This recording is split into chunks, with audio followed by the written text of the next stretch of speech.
Eles deixaram os próprios pais no meio da estrada, rindo. Vamos ver se sobrevivem sem a gente.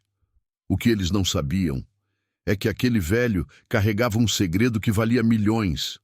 E quando a verdade veio à tona, já era tarde demais. Antônio acordava antes do sol nascer desde sempre, não por disciplina, mas porque a vida nunca lhe deu escolha. Foram 5 décadas de trabalho pesado. Obra, fábrica, estrada. O corpo virou ferramenta. As mãos endureceram. As costas aprenderam a doer em silêncio. Rosa passou a vida inteira entre linhas e agulhas, costurando roupas que nunca seriam dela, ajustando barras, remendando sonhos alheios. Os dedos finos, marcados pelo tempo, conheciam mais o tecido do que o descanso. Moravam numa casa simples, nos fundos de um terreno alugado. Pouco espaço, pouco conforto, mas ali 3 filhos foram criados. Tudo o que tinham, tempo, força, juventude, esperança, foi entregue a eles. Nunca houve luxo, nunca sobrou dinheiro, mas nunca faltou comida. Nunca faltou escola, nunca faltou esforço. Naquela manhã, porém, algo era diferente. Havia esperança. Os filhos ligaram dizendo que iam levá-los para conhecer uma chácara, um lugar bonito, com verde, com ar puro. Rosa acreditou sem hesitar. Arrumou o cabelo. Separou a melhor roupa que tinha. Antônio acreditou também, mesmo sentindo um aperto estranho no peito. Porque depois de uma vida inteira dando tudo, acreditar ainda parecia necessário. Os carros partiram em silêncio. Sem música, sem conversa, só pneus no asfalto quente. Rosa tentou falar. Perguntou da casa, dos netos, do caminho. Respostas curtas, secas. Um olhar rápido pelo retrovisor. Antônio observava. Quando algo não parecia certo, ele escutava. E o mundo estava quieto demais. A cidade ficou para trás. Prédios, casas, nada. O celular perdeu sinal. Uma placa velha passou rápido. Nome quase apagado. Não lembro dessa estrada. Ninguém respondeu. O calor aumentou. O ar ficou pesado. Rosa segurou o braço dele. Não disse nada. Ele entendeu. O asfalto virou terra. O carro balançou. A poeira entrou. É bonito aqui. Silêncio. Eles não olhavam para trás. Não perguntavam nada. Era como se o banco estivesse vazio. Os carros reduziram. Pararam. Nenhuma casa. Nenhuma sombra. Só estrada. Antônio abriu a porta devagar. E entendeu, antes de qualquer palavra, aquela viagem não era para chegar. Os carros pararam juntos, portas abertas. Nenhuma explicação. As malas foram jogadas no chão, poeira no rosto. Na garganta, Rosa desceu, olhou em volta, procurou a chácara. Não havia nada. Antônio saiu devagar. Viu nos rostos dos filhos, já estava decidido. É aqui? Rosa perguntou. Patrícia cruzou os braços. A gente não vai mais cuidar de vocês. Rosa tentou sorrir. Cuidar como? Vocês dão trabalho. Temos nossas vidas. Antônio tentou falar, não conseguiu. Rosa avançou um passo. Eu só queria ficar perto dos meus netos. Para, mãe. Isso é drama. Rosa caiu de joelhos, na estrada. Eu te carreguei no colo. Silêncio. Antônio falou baixo. Não façam isso. A vida agora é nossa. O porta-malas abriu. As malas foram empurradas. Aqui está tudo. Sem abraço. Sem despedida. Os motores ligaram. Rosa gritou. Os carros partiram. A poeira ficou. Antônio segurou a mão de Rosa. Abandonados. O sol subiu rápido, sem piedade. A estrada parecia ainda mais vazia agora. Nenhum carro, nenhuma sombra, nenhum som além do vento seco batendo nas malas. Rosa tentou se sentar. As pernas falharam. Antônio ajudou como pôde. Eles se acomodaram sobre as malas, como quem se senta sobre a própria história. A água acabou cedo. Antônio contou os goles. Dividiu o último com Rosa. Ela não reclamou. Nunca reclamava. O silêncio era pesado. Não havia mais perguntas. Não havia mais lágrimas. Só pensamentos.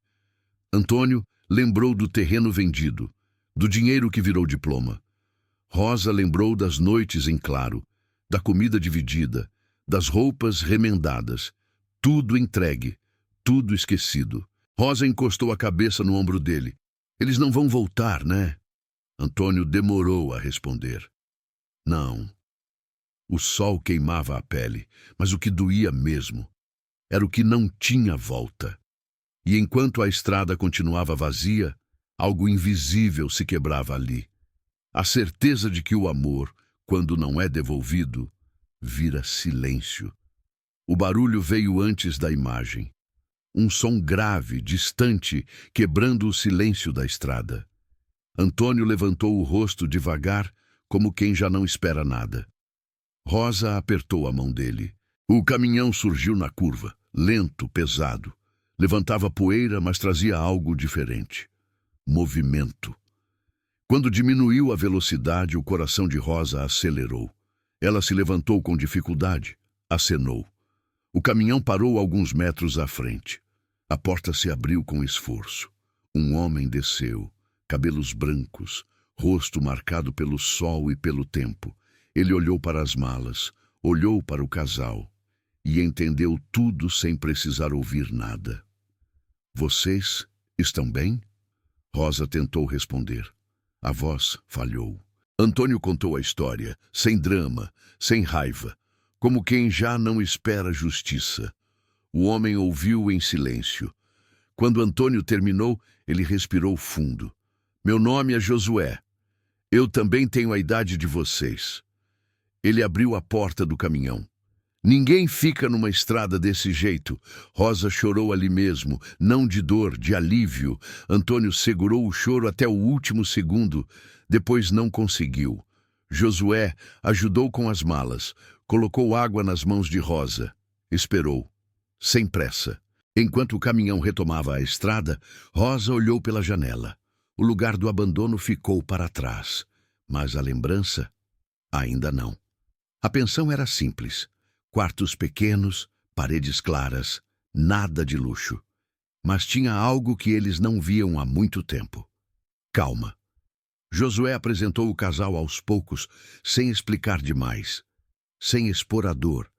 Ninguém fez perguntas incômodas. Ninguém pediu documentos. Ninguém olhou com desconfiança. Rosa ajudava na cozinha como conseguia. Antônio consertava o que quebrava. Ninguém mandava, ninguém cobrava. À noite o silêncio era diferente, não era vazio, era descanso. Rosa ainda chorava às vezes, baixo, com vergonha da própria tristeza. Sentia falta dos netos, do cheiro, da voz. Antônio segurava a mão dela, e numa dessas noites, Josué disse algo simples. Aqui ninguém precisa provar nada. Rosa respirou fundo. Pela primeira vez em dias, dormiu sem medo. Não era a família que eles tinham, mas era a que ficou. Antônio nunca largava a pasta, velha, de couro gasto, sempre ao alcance da mão. Rosa sabia o que tinha ali dentro, mas nunca perguntava. Era algo do passado, algo que ficou esquecido, de propósito. Numa noite silenciosa, enquanto organizava as poucas roupas, Rosa viu Antônio abrir a pasta. Papéis amarelados, mapas antigos, um nome escrito à mão, um terreno, herdado do pai, nunca registrado, nunca vendido. Na época, não valia quase nada. Terra distante, sem estrada, sem promessa. Antônio fechou a pasta devagar. Eu guardei para os nossos filhos. Rosa entendeu naquele instante. Algumas heranças só fazem sentido para quem permanece. O escritório era pequeno, cheirava a papel antigo e café frio. O advogado ajustou os óculos enquanto folheava os documentos. Parou. Voltou algumas páginas. Leu de novo. Antônio observava em silêncio. Rosa apertava a bolsa com força. O homem levantou o olhar, sério demais para boas notícias comuns. O senhor tem certeza de que nunca registrou isso? Antônio confirmou com a cabeça. O advogado girou o monitor devagar. O mapa apareceu na tela. Aquela terra esquecida agora estava cercada de prédios, avenidas, movimento. Isso não é mais zona rural, é área comercial. Rosa levou a mão à boca. O advogado respirou fundo antes de continuar. Esse terreno vale milhões. O silêncio tomou o lugar. Não houve comemoração. Não houve riso. Só incredulidade. Antônio fechou os olhos por um instante. Pensou nos filhos. Pensou na estrada. Pensou nas malas no chão. Quando falou, a voz saiu firme. Quero registrar no meu nome e no da minha esposa. Não era castigo, era escolha. Pela primeira vez, o futuro pertencia a eles. Antônio respirou fundo. Quero registrar no meu nome e no da minha esposa. Não para vingança, mas para dignidade. Os filhos nunca souberam, nunca voltaram. E talvez nunca precisassem saber. Porque às vezes a maior herança não é o dinheiro. É descobrir, ainda em vida, quem realmente merece ficar. Pausa. E você teria coragem de abandonar quem te deu tudo?